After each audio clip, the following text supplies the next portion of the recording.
Guys 4 kilometre होला है guys 4 kilometre Chitwan two तनाउ देवघाट रनिङ रनिङ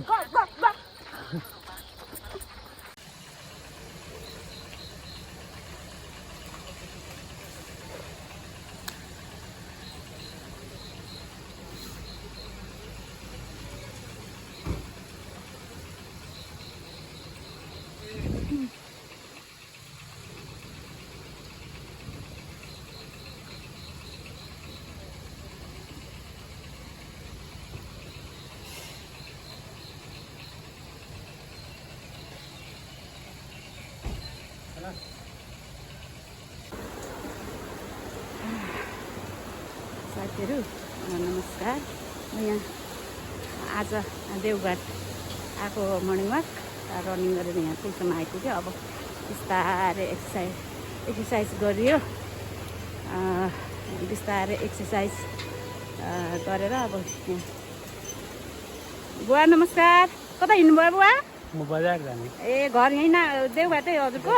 ए घुम्न आएको के बुवा? देवघाट घुम्न आएको।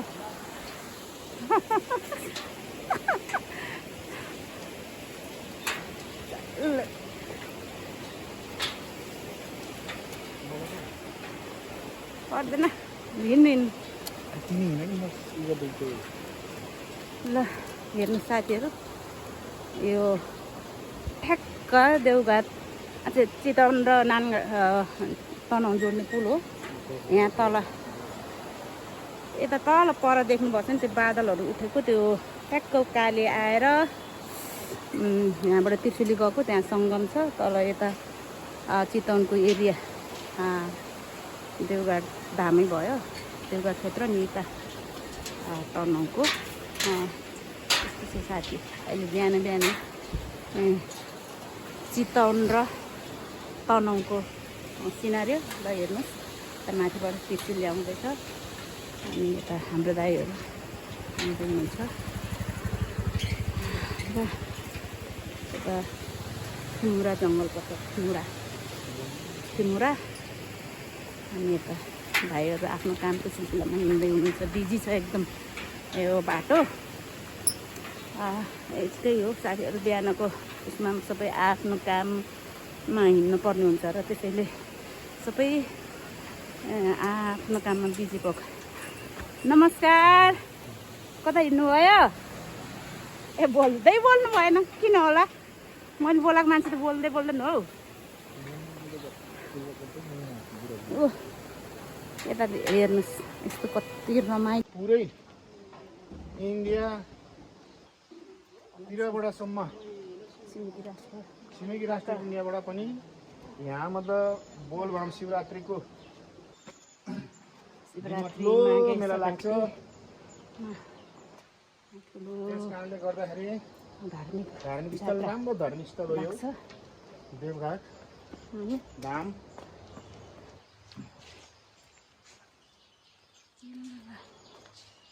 आज हामी पनि एउटा सानोतिनो दर्शन मात्रै गरेर आऊँ कि भनेर आएको गाइस।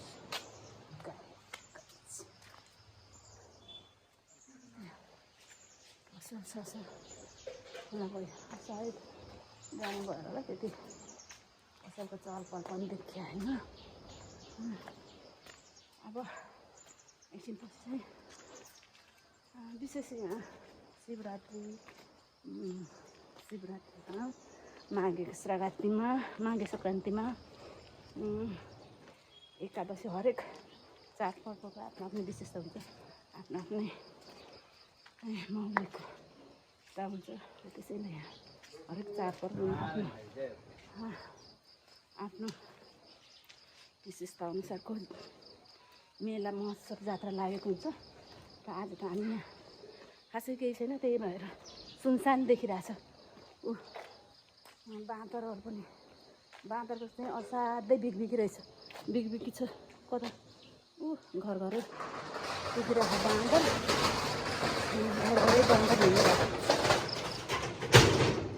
बाँदरको चाहिँ असाध्यै बिगबिगी छ। यो बाँदरसँग मेरो धेरै कहानी जोडेको छु साथीहरू।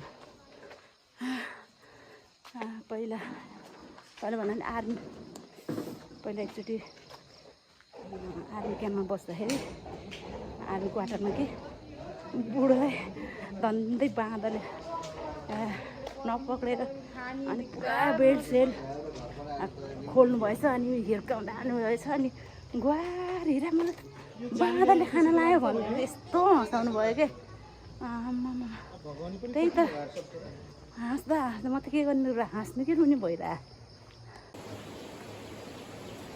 ए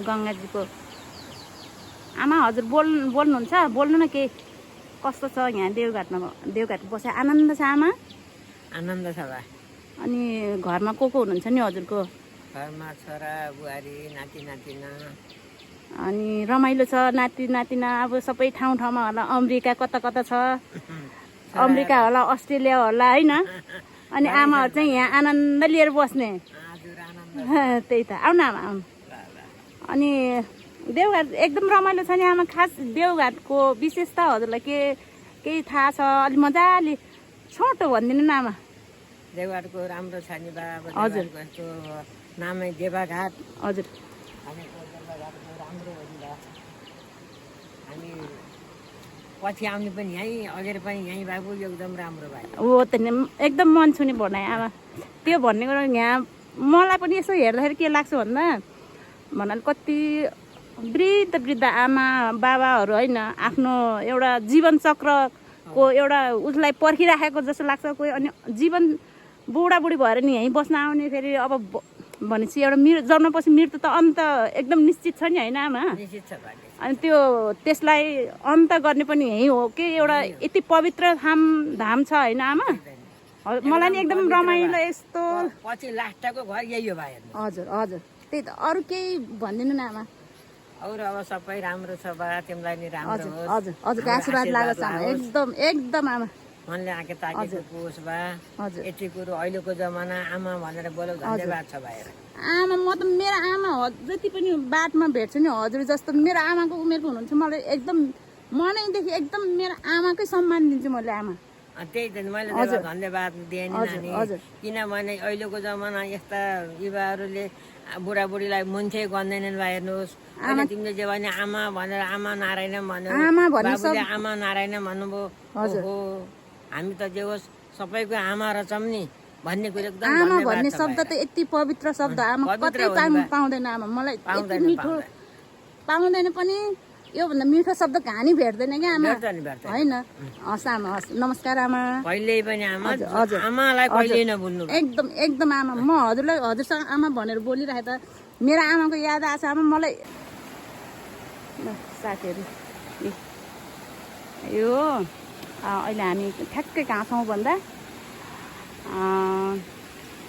त्रिशुली र कालीगण्डकीको ठ्याक्क सङ्गम स्थलमा आइपुगेछौँ यहाँ बिहानै मर्निङ वाक आउँदा आउँदा जामपारी सङ्गममा गएर पुगेर आउँ भन्नुभयो बुढोले अनि त्यही भएर यहाँ सङ्गम देवघाट त्रिशुली र कालीगण्डकीको सङ्गम स्थलमा आइपुगेको छौँ पारी देख्नुभएको छ होला देवघाट धाम भनेर यो पारी चाहिँ चितवन हो चितवन जिल्ला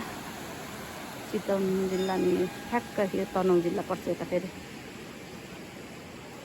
यता तनहुँ जिल्ला यो माथि के हो डाँडाहरूको पुरै कुहिरोले ढाकेको छ यता बुढो साथ पनि आउँदै हुन्छ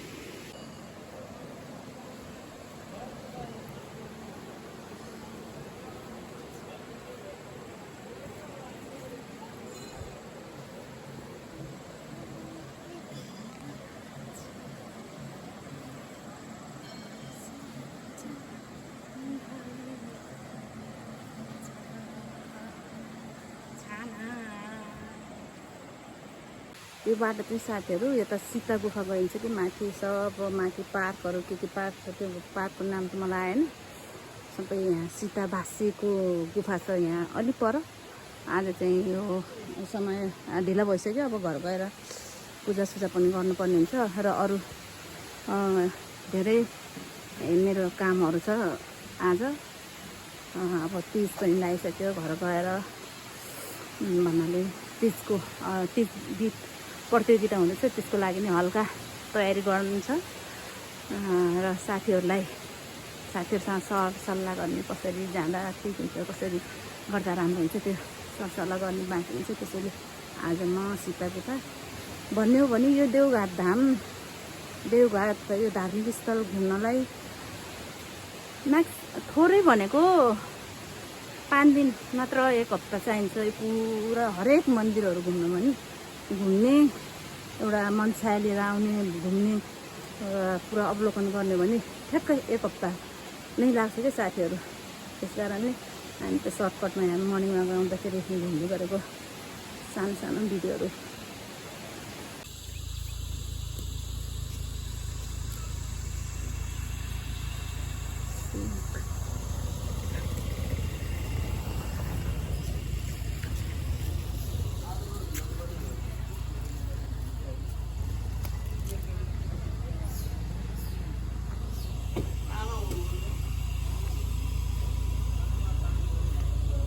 अब हामी फर्क्यौँ है साथीहरू, फर्क्यौँ चितवन। अब नानीगा के अरे तनहुँदेखि चितवन फर्क्यौँ हामी। अगाडि पति परमेश्वरको हिँडाइ छ।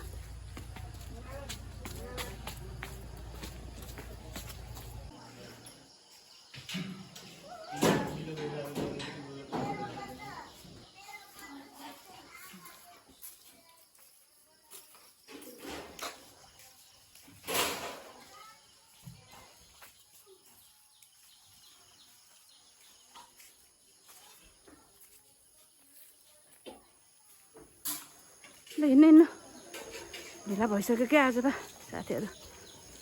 हिँड्दा के भयो कता पुग्यो। अब हामी फर्किँदैछौँ घर।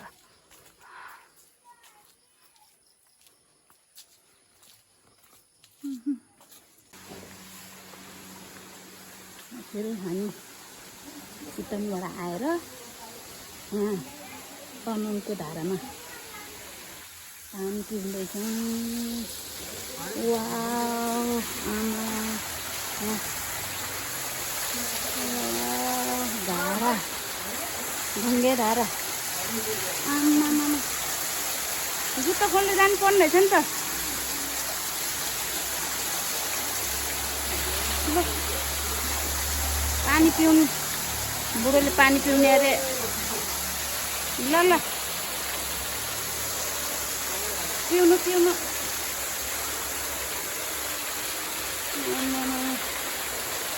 यहाँ यसरी समाइदिनु नि दाइ, यहाँ समाइदिनु न। मन जान्छु क्या धारामा, यसरी हामीलाई देखाइदिनु है। ए हजुरलाई जे बोल्नु मन लाग्छ त्यही बोलिदिनु।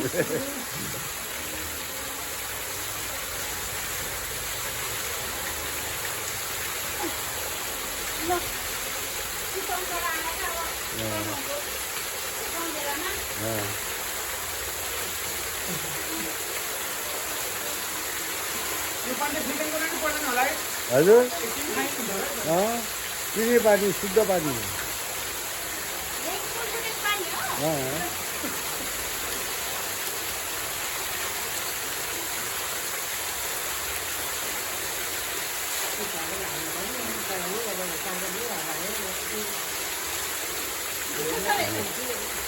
शुद्ध पिउने पानी।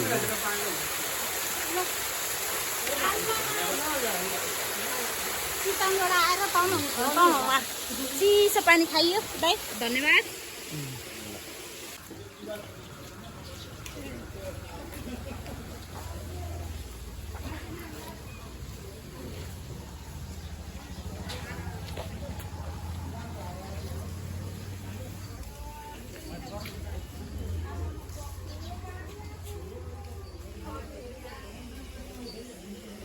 साथीहरू हामी चितवन लाग्यो।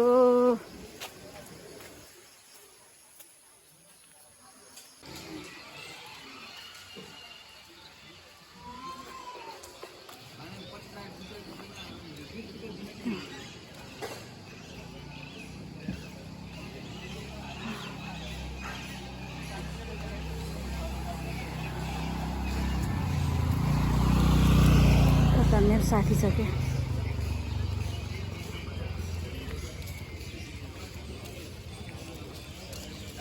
के छ साथी ठिक छ मर्निङ वाक गएर पारी गएर आएको व्यापार व्यवसाय ठिकठाक चलिरह